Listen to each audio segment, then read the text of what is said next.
Pesan untuk para pekerja BPN yang main-main tentang persoalan ini, awas, hati-hati. Gitu ya. Suara saya sudah mulai suara nasional. Kalau kata saya geruduk pasti digeruduk. Betul. Batalkan itu. SHM, HGB itu harus dibatalkan. Betul. Nggak boleh, itu haram itu. Betul. Ada itu hukumnya, sertifikat di atas laut itu nggak ada. Mantap. Betul. Dan kelakuan ini udah saya lihat sama dengan sudah mulai mencoba untuk menggarong kedaulatan negara kita. Betul. Karena laut adalah simbol kedaulatan negara. Ini orang dinas Tanah, sama juga menjual air adalah simbol kedaulatan negara. Kalau airnya dirampok, tanahnya dirampok, berarti sudah merampok bangsa Indonesia. Betul. Dan pengen tahu lawannya siapa? Kami rakyat Indonesia yang melawan. Siap. Takbir. Siap berjuang. Siap. Bersatu. Siap.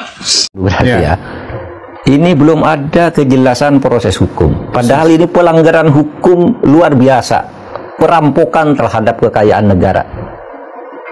Perampokan terhadap sumber daya alam yang dilindungi oleh undang-undang untuk tidak boleh dimiliki oleh siapapun pihak swasta kecuali negara. Tidak boleh perusahaan, tidak boleh perorangan. Karena di dalam hukum kita tidak ada hak guna laut. Yang ada hak guna bangunan itu di bumi. Nah, kok hak guna bangunan diberikan di atas air dan sudah dikapling? Itu sudah dikapling itu berarti ada niat jahat. Nanti kalau sudah penuh, ya karena abrasi, karena penuh, ini kan sudah tampak menjadi daratan. Ini lalu dibagi, bisa diukur meternya. Kalau masih laut kan tidak bisa diukur, orang bergerak-gerak gitu terus kan. Nah, ini nanti diukur meternya, lalulah menjadi reklamasi kan itu. Nah, oleh sebab itu ada 3 pihak ini yang seharusnya segera bertindak. Ya, untuk proses hukum. Untuk proses hukum pidananya. Yang kemarin itu proses hukum administrasi sudah. Yang kemarin administrasi ya. Iya, administrasi dong. Administrasi pemerintahan ini tidak boleh nih melanggar, ini aneh. Itu nanti hukum administrasinya biar berlanjut. Tapi ini kan jelas hukum pidana. Ini jelas hukum pidana. Mengeluarkan sertifikat. Pertama, itu laut berarti nipu. Yang kedua, itu laut itu tidak boleh disertifikatkan. Kan gitu. Nah, oleh sebab itu ini yang harus bergerak siapa? 3. 1, kalau itu penipuan atau penggelapan, itu polisi. Iya kan? Pihak swastanya itu kan polisi, penipuan, penggelapan. Tapi ini bukan hanya polisi, karena ini juga diduga kolusi. Bermain dengan pejabat. Bermain dengan pejabat itu artinya kan kolusi. Kalau kolusi itu pasti ada uangnya yang diberikan. Kenapa diduga bermain dengan penjabat? Karena bisa keluar sertifikat resmi. Bukan hanya 1. Kalau 1 itu keliru kali ya. Tapi ini 263 masih ada lagi di berbagai daerah lain, di mana kemarin itu melibatkan 2 perusahaan dan beberapa perorangan. Iya kan, pasti itu kejahatan. Nah, kalau sudah kejahatan ini kan tinggal kalau mau diambil aspek korupsinya karena pejabat diduga nerima suap, ya kan? Maka KPK, Kejaksaan Agung dan Polri itu bisa melakukan tindakan. Mungkin Anda tanya, siapa sih yang harus melakukan tindakan, apa Kejaksaan Agung, apa polisi, apa siapa harus duluan yang melakukan itu? Yeah. Itu menurut hukum kita yang duluan mengambil tindakan itu tidak boleh diganggu. Siapapun. Kalau misalnya polisi bertindak dulu, Jaksa Agung menahan diri, KPK menahan diri sampai polisi ini selesai. Kalau Kejaksaan Agung, merasa ini ada korupsinya, polisi diem, KPK diem. Kalau polisi Jaksa Agung diem, polisi diem, KPK turun dong. Berarti 3-tiganya punya kewenangan. Punya kewenangan dan tidak usah berebutan. Siapa yang sudah tahu lebih dulu atau mengambil langkah lebih dulu itu tidak boleh diganggu oleh 2 institusi. Dan ini kayaknya bukan berebutan, Pak, saling menahan ini. Nah, ini saling karena belum ada yang mengusut. Saling takut kayaknya. Saya heran nih, aparat kita kok takut pada yang begitu-begitu, sehingga mencurigakan. Ini kan begini, kalau psikologi birokrasi di Indonesia, bawahan itu takut pada atasan, ya kan?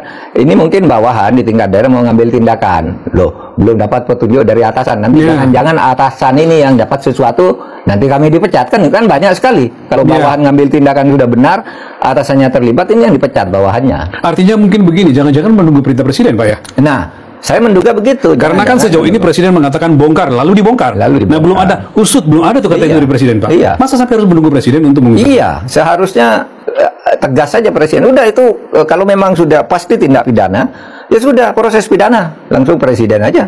Meskipun itu sangat memalukan. Kenapa hal begitu harus nunggu presiden? Kan mestinya aparat penegak hukum bertindak sendiri. Iya kan?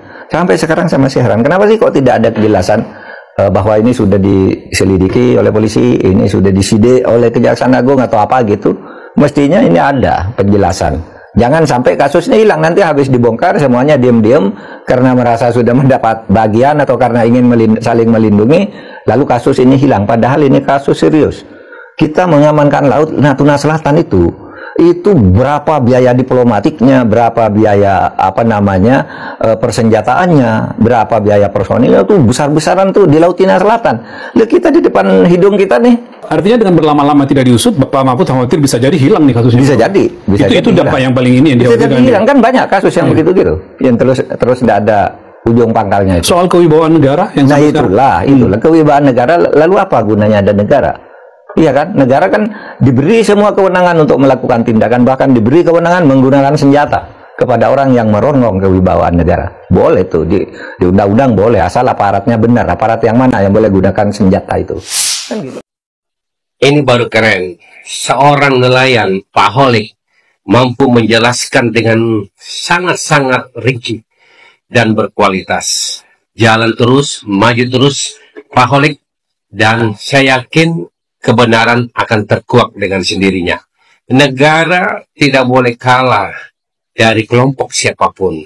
Dan saya yakin tentang pemagaran pagar laut yang baru-baru saja kita lihat di berita-berita, saya yakin tidak mungkin kalau tidak ada orang besar di belakangnya. Bapak Presiden Prabowo Subianto, insya Allah akan selalu berada di belakang rakyat Indonesia, terkhusus para nelayan. Maju terus, Idam Holik, kamu keren. Bersama Pak Holik melawan oligarki. Ini gambar background yang saya pakai ini menurut saya keren banget. Entah siapa yang bikin, tapi menurut saya keren banget. Udah deh Pak Holik, menurut saya itu Pak Holik itu kalau sebagai nelayan itu gak usah terlalu berwawasan luas gitu Pak. Nyantai aja sambil ngopi, mancing gitu Pak. Kalau Bapak itu terlalu luas wawasannya Pak, kan kasihan gitu Pak. Lawan bicara Bapak itu jadinya terlihat banget gitu jongkoknya, dan juga terlihat banget sebagai anjing-anjing pesuruh atau juga anjing-anjing bayaran gitu Pak. Untuk kalian yang memvokalkan dan membela orang-orang atau perusahaan yang menancapkan pagar-pagar di laut tersebut, dan jika kalian mendapatkan bayaran dari setiap kata yang kalian lontarkan, kami doakan supaya kalian itu dan keluarga kalian tidak merasa nyaman hidup di masyarakat. Dan ingat, hukum bakal kita rasakan di dunia dan hukum di akhirat juga bakal menanti.